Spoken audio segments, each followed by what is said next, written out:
ইরানের সর্বোচ্চ নেতা আয়াতুল্লাহ আলী খামেনির শেষ বিদায়ের মুহূর্তে হৃদয়বিদারক এক দৃশ্য নাড়িয়ে দিয়েছে লাখো মানুষকে।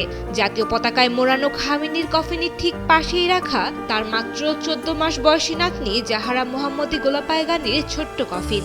একই হামলায় প্রাণ হারানো দাদু নাতনির পাশাপাশি কফিন দেখে চোখের পানি ধরে রাখতে পারছেন না শেষ শ্রদ্ধা জানাতে আসা হাজারো মানুষ।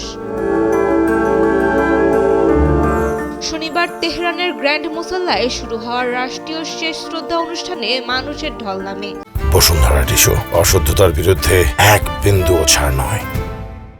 অনেকের হাতে ছিল লাল পতাকা, মুখে প্রতিশোধের স্লোগান। প্রিয় নেতাকে এভাবে বিদায় জানাতে হবে তারা কখনো কল্পনাও করেনি। গত 28 ফেব্রুয়ারি যুক্তরাষ্ট্র ও ইসরায়েলের হামলায় নিহত হন 86 বছর বয়সী খামেনি। তার সঙ্গে নিহত হন পরিবারের কয়েকজন সদস্য, যার মধ্যে ছিল 14 মাস বয়সী নাতনি জাহরা। রাষ্ট্রীয় শেষ শ্রদ্ধা অনুষ্ঠানে ইরানি পতাকায় মোড়ানো কফিনের ওপর রাখা হয় খামেনির পরিচিত সেই কালো পাগড়ি। দেশটির শীর্ষ রাজনৈতিক ও সামরিক নেতারাও আসেন খামেনিকে শেষ শ্রদ্ধা জানাতে।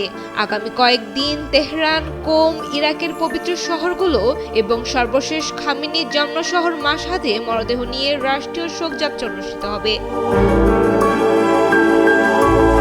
ইরানের কর্মকর্তাদের আশা, শেষ বিদায় অনুষ্ঠানে শুধু তেহরানেই অংশ নেবেন 1.5 থেকে 2 কোটি মানুষ।